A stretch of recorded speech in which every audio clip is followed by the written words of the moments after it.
Se dieron a conocer los resultados del Mapa Nutricional 2023 que fueron entregados por la Junta Nacional de Auxilio Escolar y Becas, JUNAEB. Una encuesta que fue aplicada en más de 5.000 colegios, con estudiantes que cursan prekinder, kinder, primero básico, quinto básico y primero medio. De acuerdo a esta radiografía, 3 de cada 5 alumnos de quinto básico tienen sobrepeso y obesidad. En contraparte, se evidenció un alza en el porcentaje de los estudiantes con estado de nutrición normal.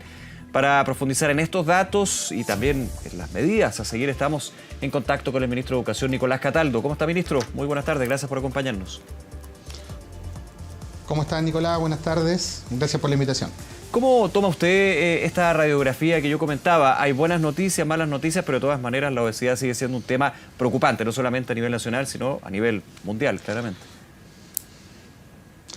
Por cierto, mira, yo creo que tú lo dices muy bien. Hay buenas noticias y malas noticias, y por lo tanto el estado en el que estamos es un estado de alerta, un estado en el que tenemos que mirar con mucha atención los desafíos que nos arrojan los datos. Para eso están, ¿no?, los datos. En primer lugar, tenemos una mejora importante, tú lo señalabas, tenemos un 43% de estudiantes con un estado de nutrición normal. Eso quiere decir que hemos logrado un incremento de casi 2 puntos respecto a la medición anterior, y eso es bien significativo, pero al mismo tiempo tenemos efectivamente cifras que no son buenas, a pesar de que en general todos los indicadores disminuyeron respecto a la medición anterior. Es decir, claro, hay menos estudiantes obesos, hay menos estudiantes con sobrepeso, hay más estudiantes con nutrición normal. Sin embargo, hay cifras que siguen siendo no adecuadas. ¿Qué significa esto? Esto es como el debate de la reactivación post-pandemia, ¿no? Todos los indicadores bajaron y tenemos que recuperarnos, pero tenemos que apuntar más allá de donde estábamos antes de la pandemia. En el caso de la nutrición es algo más o menos equivalente. Tenemos que volver a los niveles prepandémicos, pero tenemos que ir más allá porque antes de la pandemia ya teníamos malos resultados. Y aquí cabe destacar la importancia de cómo se mueven estos resultados. Es preocupante que en el caso del sur, de la región de los lagos a la región de Magallanes, tenemos un problema de malnutrición por exceso. Y por otro lado, que en el norte de nuestro país, donde además hay flujo migratorio, por lo tanto uno también tiene que empezar a cruzar distintas variables, tenemos malnutrición por déficit, exactamente. Claro, y eso también muestra, y en otros estudios y en otras realidades, evidentemente, más que realidades, los diferentes contextos que se viven a nivel nacional. Y ahí le hago la pregunta, tenemos el norte con una situación completamente distinta al sur, a grosso modo, digamos. ¿Cómo se aborda desde una política pública que es difícil también, usted lo conoce muy bien, personalizar la política pública y aterrizarla a los territorios? Eso es lo que se pide siempre, lo que se ve como lo más lógico, pero muchas veces es bien complejo hacerlo. Bueno, yo creo que tenemos herramientas. El sector público, yo creo que siempre está la expectativa de que con nuevos resultados o cifras uno busque una respuesta distinta. Claro. Lo que hay que hacer en realidad es hacer el trabajo de coordinación entre los distintos sectores. Acá hemos hecho un esfuerzo desde el 2022. De hecho, en ese tiempo yo estaba de subsecretario cuando empezamos con el plan Dar la Vuelta a la Manzana de JUNAEB, que buscó generar una articulación intersectorial con el Ministerio de Salud, con el Ministerio de Desarrollo Social a través del IGE Vivir Sano, con el Ministerio del Deporte, es decir, una alianza entre distintos sectores que por diversas razones tenemos las mismas preocupaciones respecto a este tema. Entonces, acá es clave que atendamos algunos problemas que tienen que ver con el exceso, con la malnutrición por exceso, con una alimentación más equilibrada, más sana, y para eso nosotros podemos intervenir las minutas de la JUNAEB, pero al mismo tiempo incorporar la activación, la vida saludable, la educación física. No solamente la alimentación, estamos en un proceso de discusión curricular. Exactamente.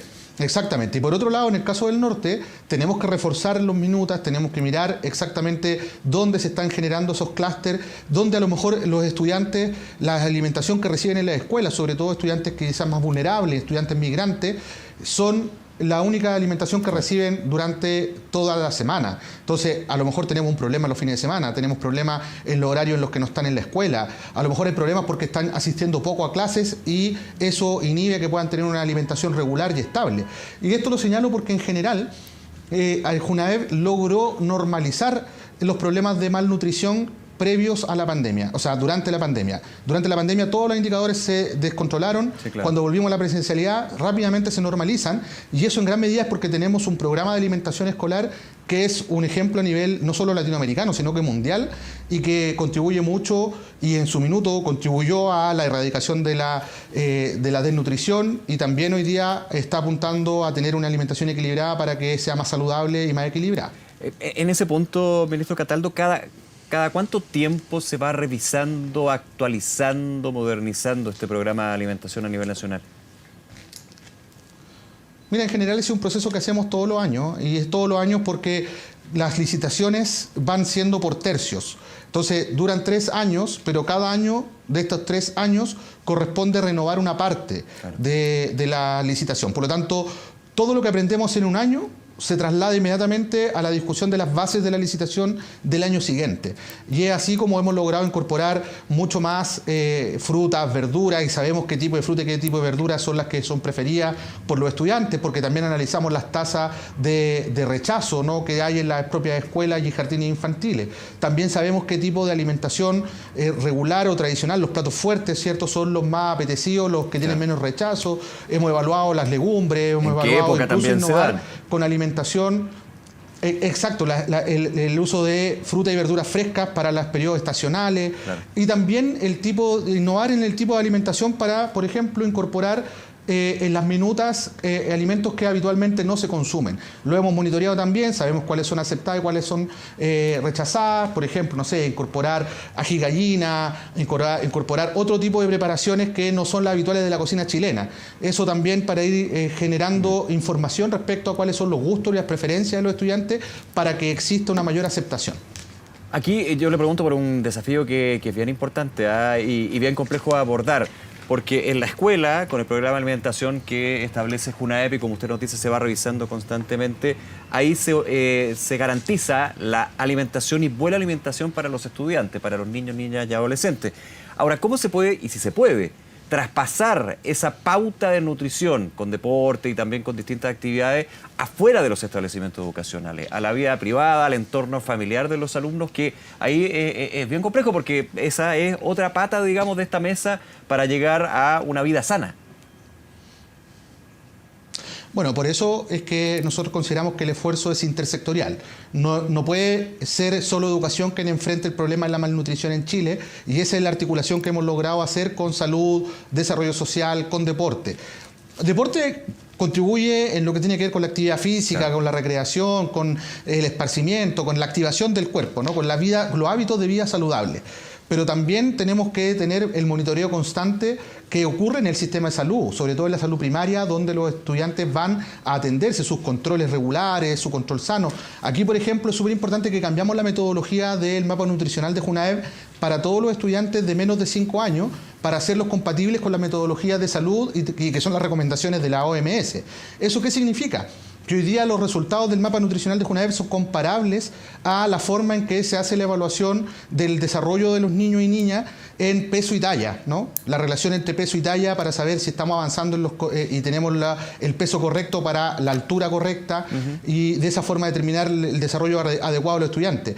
También el trabajo con desarrollo social, el soporte en materia socioeconómica, por ejemplo, a las familias de más escasos recursos, que quizás dependen mucho más de la alimentación que se entrega en las escuelas y cuesta más fuera de la escuela, y pueden darse tanto por malnutrición, por exceso, por ejemplo, exceso de consumo de carbohidratos, ¿no? Mucho pan, mucho arroz, mucho fideo, o también la falta de alimentos, por tener poco acceso a a bienes materiales que permitan sostener la alimentación. Son todos elementos que se conjugan en un solo desarrollo de una estrategia para abordar el tema de la buena nutrición de nuestros niños y niñas.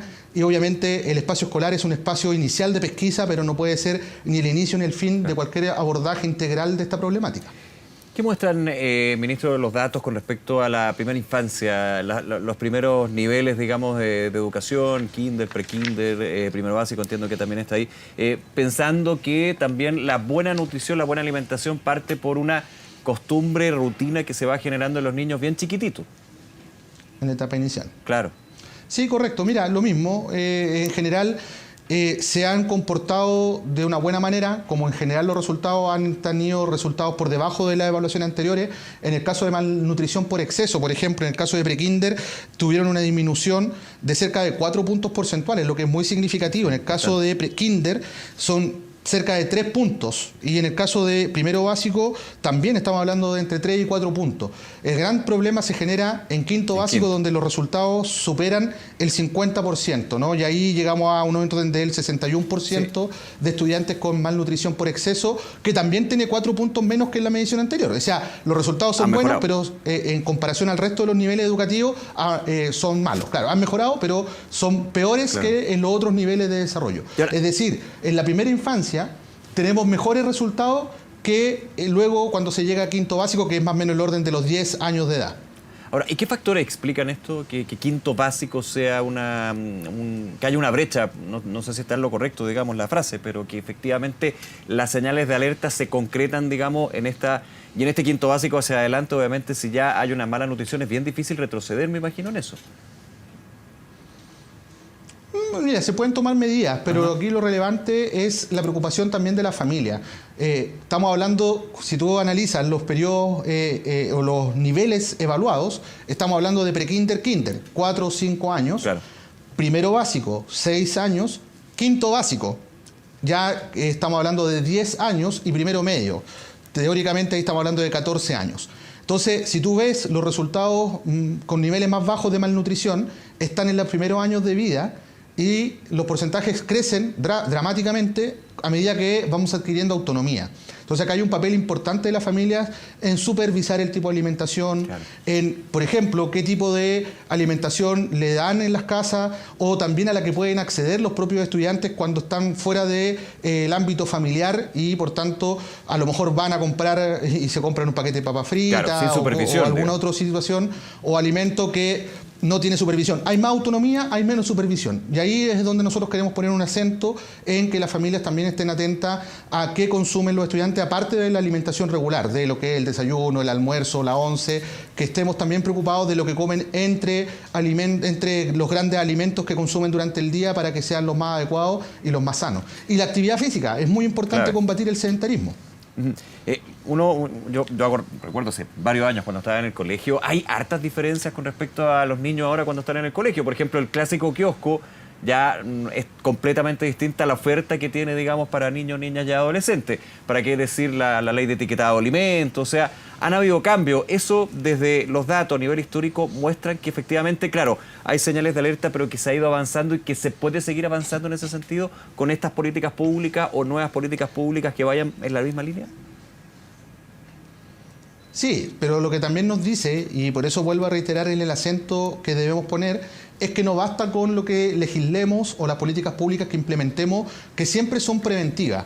Cuando se saca la ley de etiquetado, yo creo que todos lo valoramos y es un avance para la información adecuada para qué estamos consumiendo, ¿no? Para tomar decisiones como consumidores respecto a la alimentación más saludable para nosotros y para nuestros hijos e hijas. Sin embargo, si no tomamos en consideración esas alertas, por decirlo de alguna forma, la etiqueta, es poco el efecto que va a tener la ley de etiquetados, ¿no? Pero eso no quiere decir que esté mal la ley, sino que más bien es cómo vamos adquiriendo hábitos. Por eso los programas de promoción de Elige Vivir Sano, La Vuelta a la Manzana, son tan importantes. Llegar a la familia y que las familias adquieran el hábito y sobre todo el compromiso de que la alimentación de sus hijos, niñas y niños, sea equilibrada, sana, y también motivar la actividad física, el deporte, el esparcimiento, el salir de las lógicas sedentarias, ¿no? Donde finalmente lo que ocurre es que da lo mismo como comamos, si no activamos nuestro cuerpo, lo más probable es que tengamos un problema de sobrepeso. Ministro Nicolás Cataldo, como siempre, gracias por su tiempo, ministro, y por conversar con nosotros en Canal 24 Horas. Gracias, Nicolás. Hasta luego, gracias. Igual. Chao, chao. Vamos con otro tema.